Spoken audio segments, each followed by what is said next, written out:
Em tempos esquecidos, quando o eco dos sinos marcava o limite entre o sagrado e o profano, uma história se escondia nas sombras da cristandade. Era a lenda de uma linhagem antiga, nascida do sangue que o tempo não conseguiu apagar. Um segredo tão poderoso que atravessou impérios, queimou em fogueiras e sobreviveu nos sussurros dos monges que juraram silêncio eterno. Nos pergaminhos que o Vaticano preferiu esquecer, falava-se de uma herança viva, o sangue que nunca secou. Não era metáfora, nem milagre distante.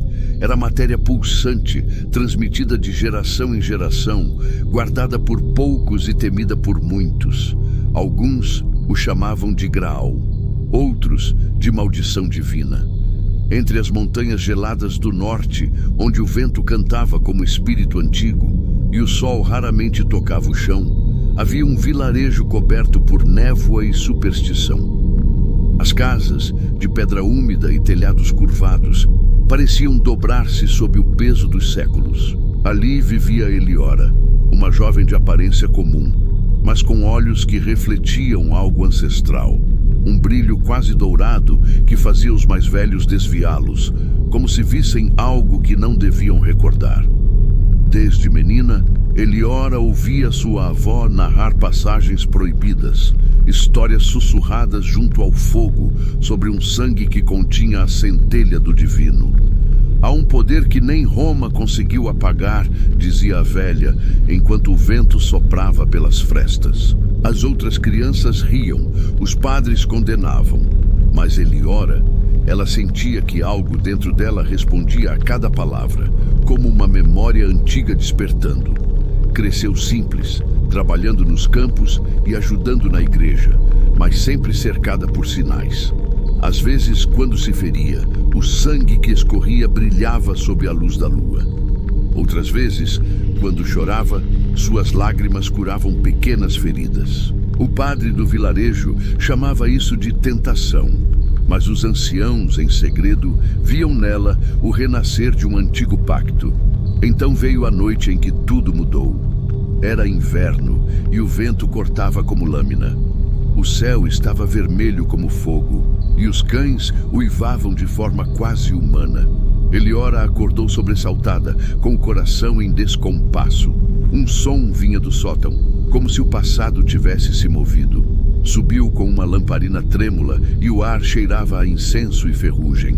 Entre teias e lembranças esquecidas, encontrou uma caixa antiga, esculpida com símbolos que pareciam cruzes distorcidas e serpentes entrelaçadas.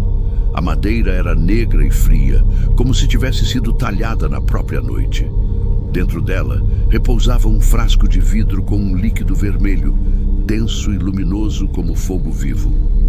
Ao lado, um pergaminho envelhecido trazia uma inscrição quase ilegível. O sangue do cordeiro não morreu. Ele dorme nas veias dos escolhidos. Ao tocar o vidro, o líquido pulsou, como se tivesse reconhecido o calor de sua pele. E naquele instante, algo dentro dela despertou. Nos dias seguintes, os sonhos começaram. Sonhos que pareciam lembranças de outra vida. Via templos em ruínas, cavaleiros ajoelhados diante de um cálice, vozes em línguas que não existiam mais, e sempre a mesma frase ecoando como uma profecia: Teu sangue carrega a herança da promessa. A partir daquele momento, nada foi igual. As flores brotavam sob a neve onde ela passava. Os feridos saravam ao seu toque. Os pássaros seguiam-na como se a reconhecessem. O medo tomou conta do vilarejo. Chamaram-na de santa, depois de bruxa, por fim de pecado vivo. Eliora, confusa, rezava para entender. Mas quanto mais orava, mais distante se sentia da voz dos padres e mais próxima da voz dentro dela. A muitas léguas dali, escondido entre vales e rochas, existia um mosteiro que não constava em mapas. Ali vivia a custódia do sangue, uma irmandade antiga, descendente dos primeiros guardiões templários.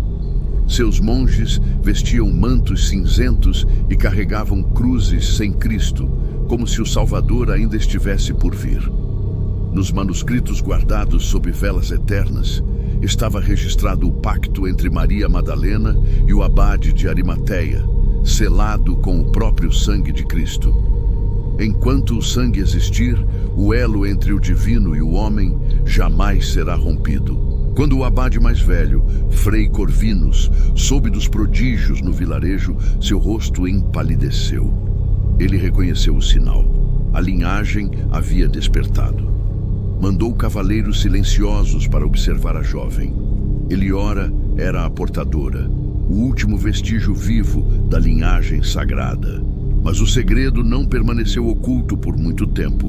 Um conde devoto da Santa Inquisição, Luther de Arques, ouviu falar da mulher que fazia flores brotarem em meio ao gelo. Para ele, o milagre era a heresia e a fé apenas uma arma de poder. Movido por medo e ambição, ordenou sua captura.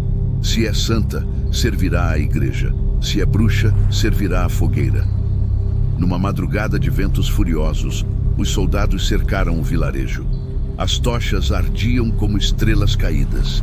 Eliora foi levada amarrada, o frasco em mãos, sob o olhar aterrorizado dos aldeões.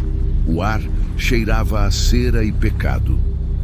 No castelo do conde, entre câmaras escuras e crucifixos tortos, o tribunal aguardava. Quando os inquisidores abriram a caixa diante dela, uma rajada de vento apagou todas as velas. O frasco brilhou com luz rubra e as paredes começaram a vibrar. O chão estremeceu, os vitrais se estilhaçaram e um dos monges infiltrados, enviado pela custódia, gritou: "Ela carrega o sangue do Messias, não o profanem." Mas o conde, tomado por delírio, segurou o frasco com mãos trêmulas.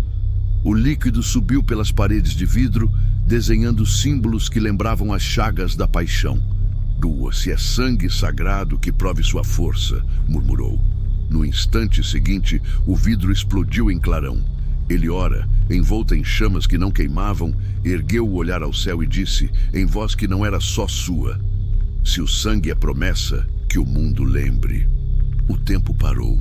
O salão se cobriu de luz. Quando a claridade cessou, Eliora havia desaparecido. O frasco jazia vazio. No altar, restava uma cruz feita de sangue fresco, ainda quente. O conde enlouqueceu naquela mesma noite. Dizem que passou o resto dos dias vagando pelos corredores, murmurando o nome dela. Os anos se tornaram séculos. O vilarejo foi abandonado. Rios mudaram de curso. As florestas engoliram as casas. E a custódia do sangue sumiu nas dobras da história. Mas as lendas, essas não morreram. Em noites de vento e lua cheia, monges errantes afirmam ver uma mulher de capa branca caminhando entre as ruínas, carregando um frasco de cristal que brilha como coração vivo. Alguns dizem que ela é o espírito de Eliora, guardando o sangue até o tempo certo. Outros, que nunca desapareceu, apenas se fundiu à terra, ao povo, à própria humanidade.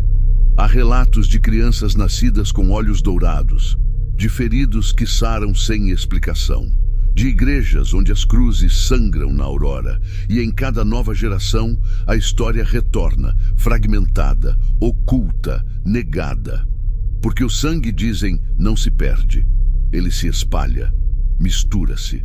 E talvez, em cada um de nós, ainda viva uma centelha desse sangue ancestral adormecida, aguardando o instante em que a fé e o medo se toquem novamente. E assim, entre sombras e milagres, a lenda segue viva, sussurrada nas criptas, temida pelos poderosos, amada pelos que ainda creem. Porque o verdadeiro mistério nunca esteve nas Escrituras, mas naquilo que corre silenciosamente dentro de nós. Se essa história despertou algo em você, deixe que o silêncio fale. Curta, compartilhe e se inscreva para que mais vozes encontrem este eco esquecido. Cada história é uma chama, e a sua presença mantém essa chama acesa. Até o próximo mistério.